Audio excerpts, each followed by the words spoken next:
June 1944, Normandy. Rain drizzles over the shattered hedgerows of northern France. The ground is thick with mud, cordite, and the bitter smell of war.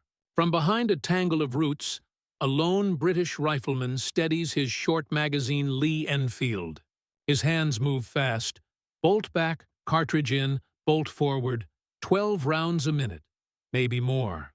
Each shot snaps through the damp air with deadly rhythm. Across the field, German infantry advance cautiously, their Kar 98K rifles gleaming in the gray light. Newer, sleeker, precision-machined. But their rate of fire is slow, deliberate.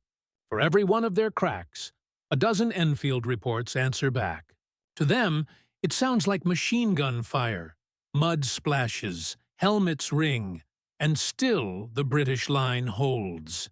The old rifle, mocked by some as outdated, breathes with the fury of disciplined hands and trained minds.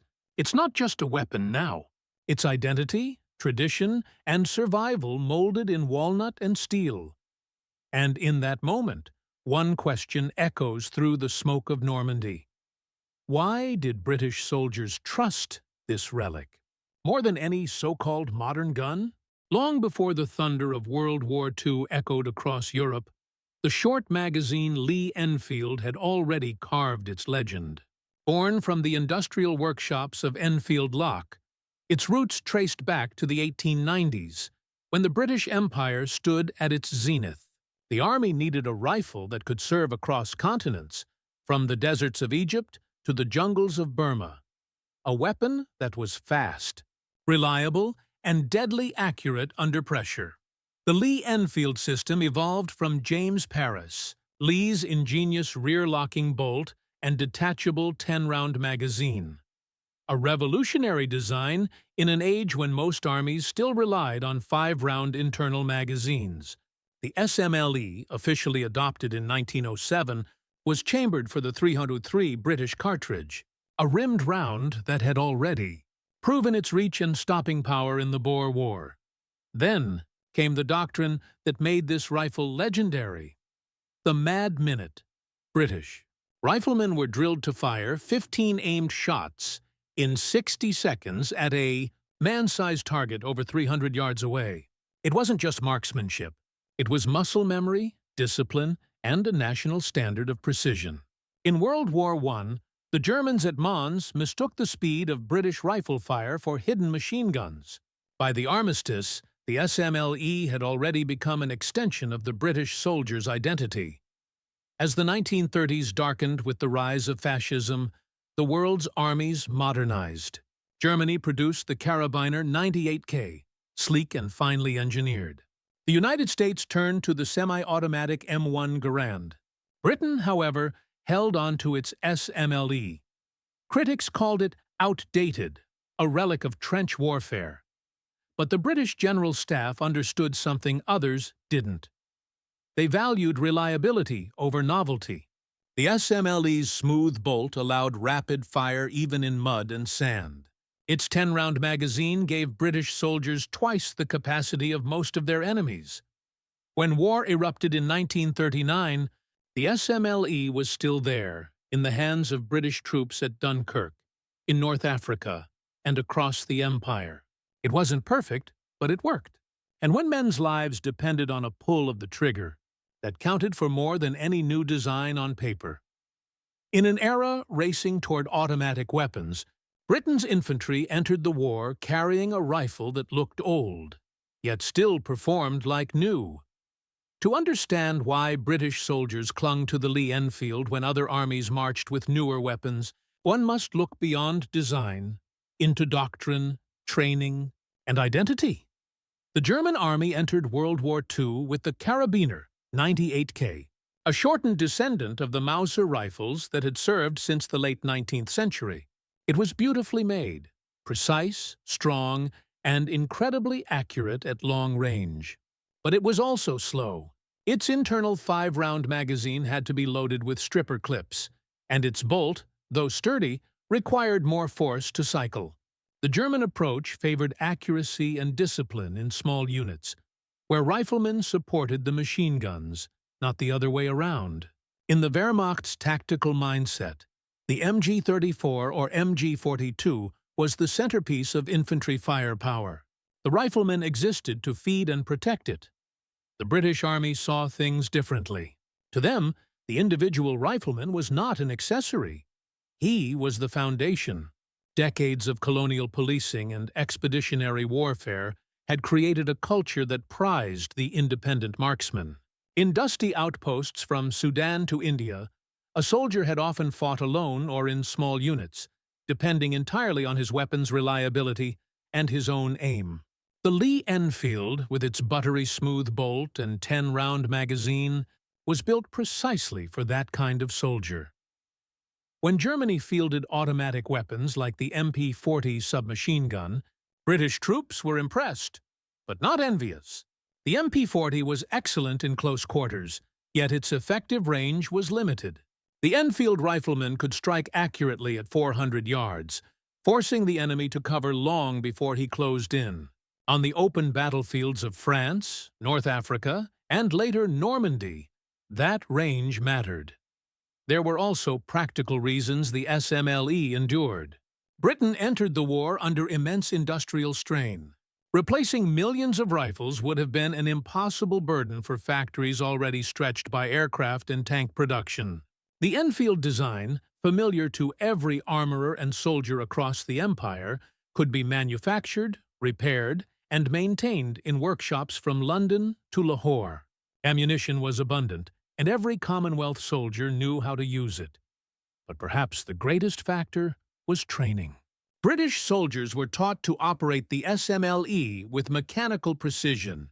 The Mad Minute wasn't just a test, it was doctrine. Even in the chaos of battle, a well-trained rifleman could deliver withering fire that rivaled a light machine gun. German reports from the Battle of France in 1940 described encounters where entire squads believed they were under automatic fire, only to later discover a few disciplined British marksmen with their Lee-Enfields. It wasn't about having the newest weapon. It was about mastery of the one you trusted. When the war intensified, Britain introduced the number 4 MK and Enfield, a simplified wartime evolution of the SMLE. Easier to produce, slightly heavier, but just as dependable. Yet even then, many frontline troops kept their older SMLEs. The rifle had become more than standard issue. It was part of a soldier's confidence, a friend that never failed in the mud of Flanders, the sands of Tobruk, or the hedgerows of Normandy. In a conflict defined by tanks, planes, and new technologies, one weapon stood out not because it was modern, but because it was trusted. The SMLE was proof that true strength on the battlefield wasn't always found in innovation, but in the unshakable faith between a soldier and his weapon. Angle 1. Human. For the British infantryman, the Lee-Enfield was not just a rifle. It was a companion. Through rain-soaked trenches and burning desert heat, the SMLE became an extension of a soldier's hands. In the retreat at Dunkirk, men who lost everything, helmets, packs, even boots, refused to abandon their rifles. Many soldiers described it as their lifeline. Across the North African desert, where sand clogged every moving part of a man's body and weapon, the SMLE kept firing. Its bolt stayed smooth, its magazine fed reliably, and its wood stock endured blistering heat that cracked lesser rifles. In Normandy, amid thick mud and endless hedgerows, it was the Enfield that British riflemen trusted to hit what they aimed at. The same rifle their fathers had carried a generation earlier. Each scratch on its stock told a story. It was a weapon that aged with its soldier, and in that bond lay something deeper than mere functionality. It was personal history, shared through battle. Angle 2. Tactical on the battlefield. The Lee-Enfield gave British units a tangible advantage. Its 10-round magazine doubled the capacity of the German Kar 98K. But its true strength came from speed. The fluid, rear-locking bolt allowed riflemen to chamber a new round with minimal hand movement maintaining aim between shots. A trained marksman could unleash 20 to 30 accurate rounds per minute, something no other bolt-action rifle could achieve. During the Battle of El Alamein, platoons used this to devastating effect, creating walls of fire that halted advancing enemy infantry. The Enfield's rate of fire blurred the line between bolt action and automatic in the eyes of its foes. Tactically, it transformed small squads into potent defensive machines, giving the British Army an edge in engagements where every second and every bullet counted. Angle 3. Engineering mechanically. The SMLE was a masterpiece of practical engineering. Its shorter barrel made it easier to maneuver in trenches and vehicles without sacrificing accuracy. The bolt's rear-locking lugs allowed for a smoother, faster action than front-locking systems like the Mausers. The rifle could endure mud, snow, and tropical rain, conditions that froze or jammed other weapons. In Burma's jungles and Italy's mountains, soldiers trusted it to fire when everything else failed. The magazine's detachable design simplified reloading and maintenance, and its robust construction meant fewer failures under stress. The Enfield's designers had achieved a rare balance: speed without fragility, precision without complexity. It wasn't the prettiest rifle of the war, nor the most modern, but in the chaos of battle, it was the most dependable.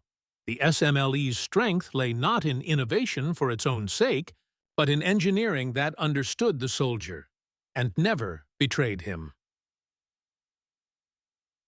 Angle 4. Psychological to the British soldier.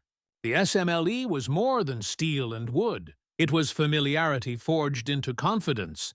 From the first day of training, recruits learned the mad minute, the rhythmic precision that made the rifle an extension of instinct. The click of the bolt, the weight of the stock, the feel of the trigger, all became second nature. In battle, when nerves frayed and chaos ruled, that familiarity anchored men to discipline. They didn't need to think. Muscle memory guided every motion. The SMLE was continuity. The same rifle their fathers had fired at Mons or the Somme. That heritage carried psychological weight.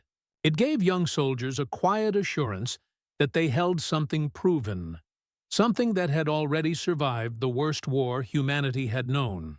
When everything else was uncertain, the Enfield was not. Angle 5. Enemy perception. German soldiers who faced the British line quickly learned to respect, even fear, the sound of the Lee-Enfield. After early battles in France, Wehrmacht reports described British rifle fire as unexpectedly heavy, resembling automatic weapons. At Dunkirk, small groups of riflemen held off advancing German units far larger than themselves, their concentrated volleys convincing officers they faced machine gun nests. This illusion wasn't a trick. It was the product of training and engineering. The Enfield's smooth action and rapid cycling allowed a single soldier to maintain suppressive fire, usually requiring several men. German accounts from El Alamein and Caen echoed the same surprise. How could a bolt-action rifle produce such density of fire? Even seasoned veterans grew cautious when the sharp rhythm of Enfield bolts cracked through the air. It meant disciplined, accurate resistance ahead. Angle 6, symbolic over time, the SMLE became more than a weapon. It became a symbol of British resilience. It represented endurance, steadiness, and quiet determination. The same qualities that defined Britain's soldiers throughout the war. In propaganda reels, soldiers carried it proudly. In letters home, they spoke of it fondly. The rifle was simple, unpretentious, and reliable, like the men who wielded it. When the Empire called, from Canada to India to Australia, the same familiar silhouette marched beside them. It unified millions under one standard, a shared tool of defense and defiance. Long after newer rifles appeared, the Lee-Enfield remained an icon of the Commonwealth's fight for survival. It wasn't just a rifle that won battles. It was a rifle that embodied character. And that character, dependable, disciplined, unbreakable, became the spirit of the British Army itself. Angle 1. Human for the British infantryman, the Lee-Enfield was not just a rifle, it was a companion. Through rain-soaked trenches and burning desert heat, the SMLE became an extension of a soldier's hands. In the retreat at Dunkirk, men who lost everything, helmets, packs, even boots, refused to abandon their rifles. Many soldiers described it as their lifeline. Across the North African desert, where sand clogged every moving part of a man's body and weapon, the SMLE kept firing. Its bolt stayed smooth, its magazine fed reliably, and its wood stock endured blistering heat that cracked lesser rifles. In Normandy, amid thick mud and endless hedgerows, it was the Enfield that British riflemen trusted to hit what they aimed at. The same rifle their fathers had carried a generation earlier. Each scratch on its stock told a story. It was a weapon that aged with its soldier, and in that bond lay something deeper than mere functionality. It was personal history, shared through battle. Angle 2. Tactical on the battlefield. The Lee-Enfield gave British units a tangible advantage. Its 10-round magazine doubled the capacity of the German Kar-98K. But its true strength came from speed. The fluid, rear-locking bolt allowed riflemen to chamber a new round with minimal hand movement, maintaining aim between shots. A trained marksman could unleash 20 to 30 accurate rounds per minute, something no other bolt-action rifle could achieve. During the Battle of El Alamein, platoons used this to devastating effect, creating walls of fire that halted advancing enemy infantry. The Enfield's rate of fire blurred the line between bolt action and automatic in the eyes of its foes. Tactically, it transformed small squads into potent defensive machines, giving the British Army an edge in engagements where every second and every bullet counted. Angle 3. Engineering mechanically. The SMLE was a masterpiece of practical engineering. Its shorter barrel made it easier to maneuver in trenches and vehicles without sacrificing accuracy. The bolt's rear-locking lugs allowed for a smoother, faster action than front-locking systems like the Mausers. The rifle could endure mud, snow, and tropical rain, conditions that froze or jammed other weapons. In Burma's jungles and Italy's mountains, soldiers trusted it to fire when everything else failed.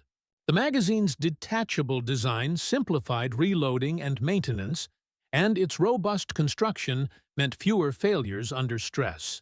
The Enfield's designers had achieved a rare balance: speed without fragility, precision without complexity. It wasn't the prettiest rifle of the war, nor the most modern, but in the chaos of battle, it was the most dependable.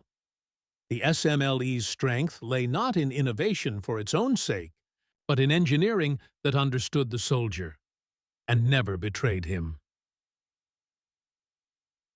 North Africa, 1941. The Siege of Tobruk. The desert wind howled through broken stone and twisted steel. Under a sky bleached white by the sun, British and Australian troops crouched behind sandbag walls, their uniforms stiff with dust and sweat. Across the scorched plain, the Afrika Korps advanced, methodical, disciplined, confident. Their rifles glinted in the heat. Kar-98Ks, precision-made, deadly accurate. Machine gun teams set up in the dunes, sending bursts of fire that tore through the dry air. Inside the British perimeter, the sound that answered wasn't chaotic. It was rhythmic, a metallic heartbeat. Click, crack, bang. Dozens of Lee-Enfields opened fire in perfect harmony. Each man loaded and fired as though guided by a single pulse. Shell casings spilled into the sand like rain.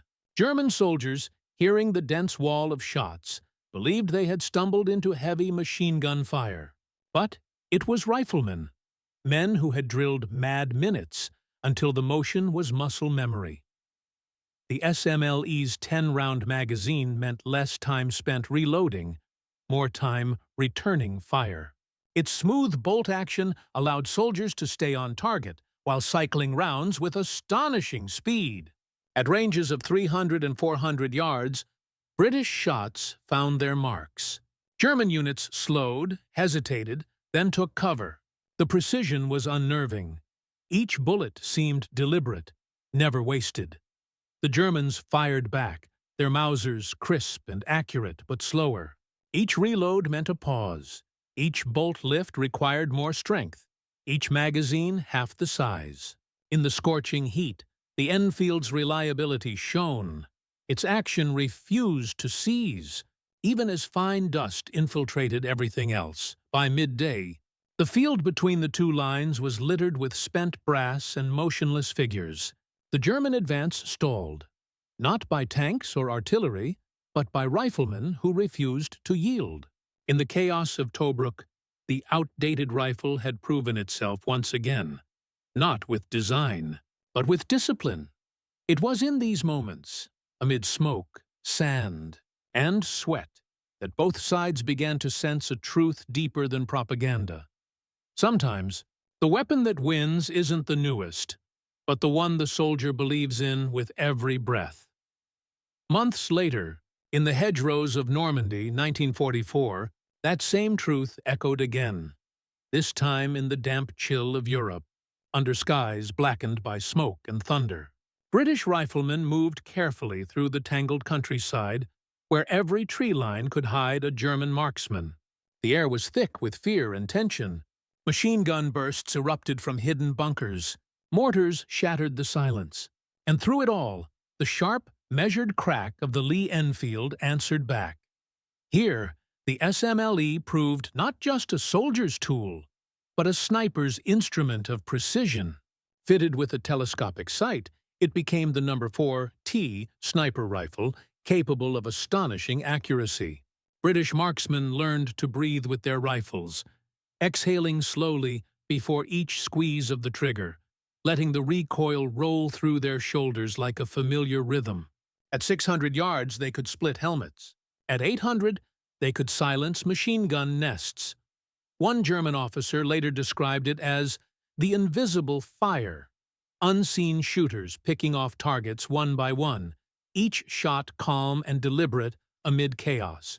For all the advances of the Wehrmacht's engineering, nothing unnerved its soldiers more than the quiet precision of British riflemen, who fired as if time itself had slowed around them. Even ordinary infantrymen mirrored this confidence.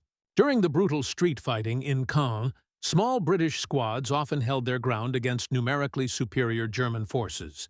Their SMLEs cycled endlessly, smooth, fast, deadly. The Kar 98K remained accurate, but its slower bolt and smaller magazine were punishing disadvantages in close, fluid combat. German troops found themselves pinned not by volume of fire, but by accuracy, so relentless it broke momentum. By late 1944, German field reports admitted the obvious. Enemy rifle fire exceeds expectations in intensity and rate. The old Lee-Enfield, once mocked as obsolete, had humbled some of the most advanced infantry units in the world. And for the men who carried it, that meant everything.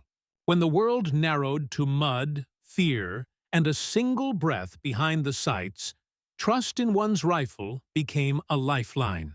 The Enfield never asked for faith. It earned it.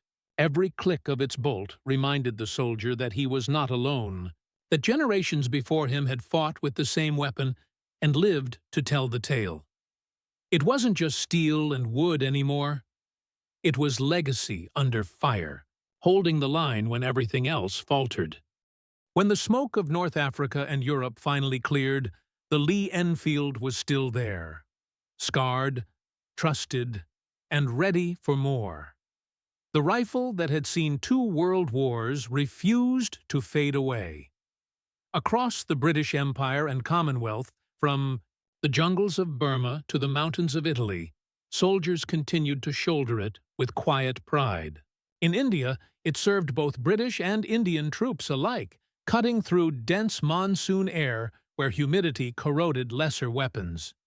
In Burma, the Enfield's simple, robust mechanism proved almost immune to the choking mud and constant rain. Its bolt cycled when others jammed. Its wooden stock, though battered and swollen from the elements, held steady. The rifle's adaptability across climates, from desert heat to Arctic cold, was unmatched. As the war progressed, a new generation of the rifle emerged. The Mauser, for Magazine Lee-Enfield.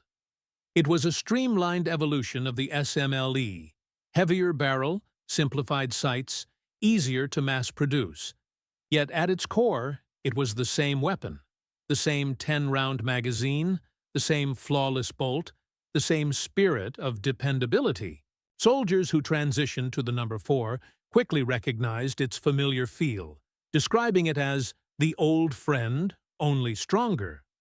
When peace came in 1945, most nations rushed to rearm with semi-automatic rifles. But Britain did not discard its Lee-Enfield. Instead, it refined it.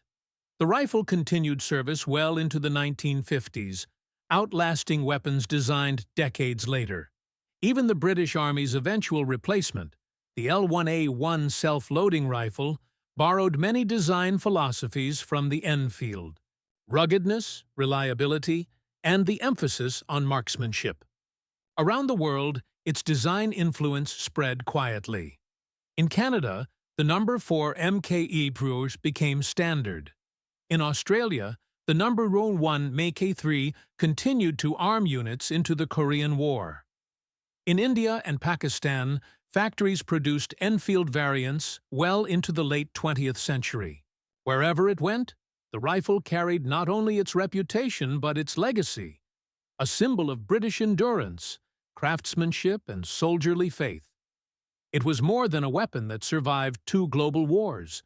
It was the rifle that refused to die. Long after the echoes of gunfire faded, the short magazine Lee-Enfield lived on. Not just in arsenals, but in memory.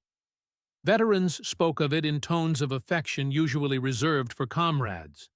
In letters, diaries, and memoirs, men who had fought at El Alamein, Monte Cassino, and Normandy described their rifles as extensions of themselves. "The only thing that never failed me," one British infantryman wrote in 1945. In museums and regimental halls, the Enfield became more than a relic. Its polished wood and burnished steel told the story of a generation, soldiers who faced the impossible and held their ground. Veterans often paused before these displays, fingers tracing the smooth stock, lost in memories of youth, fear, and survival. Many spoke of the bond between man and rifle as something sacred. We knew every sound it made, every feel of the bolt. It was part of us. As Britain rebuilt and the empire began to dissolve, the rifle continued to serve. In the Korean War, and later with Commonwealth and colonial forces from Malaya to Kenya. Wherever British influence lingered, so did the Enfield. Its distinctive crack echoed through countless post-war conflicts, a ghostly reminder of its wartime prime. By the time newer rifles replaced it, the Lee-Enfield had already achieved legend. It was studied in design schools and praised by engineers for its balance between speed and strength. Modern sniper rifles borrowed from its action. Sporting rifles used its bolt system as a benchmark. Even collectors today marvel at its craftsmanship, a design that needed no perfection because it was already perfect for its time, but its greatest legacy lay not in engineering, nor in history books, but in the spirit of the men who carried it. The Lee-Enfield embodied the character of the British soldier, resilient, practical, unyielding. It had marched with them, from the trenches of the Somme to the sands of Tobruk, through the hedgerows of Normandy to the jungles of Burma. Wherever the Union Jack flew under fire, the Enfield was there, steady, faithful, unstoppable. And though decades have passed, its echo remains. In every rifleman who values precision, in every historian who studies courage, and in every museum case where the old wood still gleams under glass. It was not merely a weapon, it was the soul of a soldier, carved in walnut and steel. The war ended long ago, But in the silent halls of regimental museums, under the glass of time, an old rifle still rests, the SMLE, its wood worn smooth, where countless hands once gripped it. Its metal scarred, but still strong. To those who carried it, it was never just a weapon. It was a companion, steady, unflinching, and familiar. In the chaos of war, when everything was uncertain, the click of its bolt and the weight on a soldier's shoulder were reminders of discipline, of order, of something that could still be trusted. The SMLE was not the most advanced rifle of the war, but it was one of the most human. It rewarded skill, patience, and courage, the same virtues that defined the men who fought with it. Long after newer rifles came and went, veterans still spoke of the Enfield with quiet affection, as if remembering an old friend. They knew what it had done for them, and what they had done with it. And so, in a quiet room somewhere in Britain, a veteran's trembling hands might still cradle that same rifle. His eyes may not see clearly anymore, but he remembers. He remembers the weight, the sound, the steadiness. He remembers how that old rifle once defended not just his life, but an entire way of life.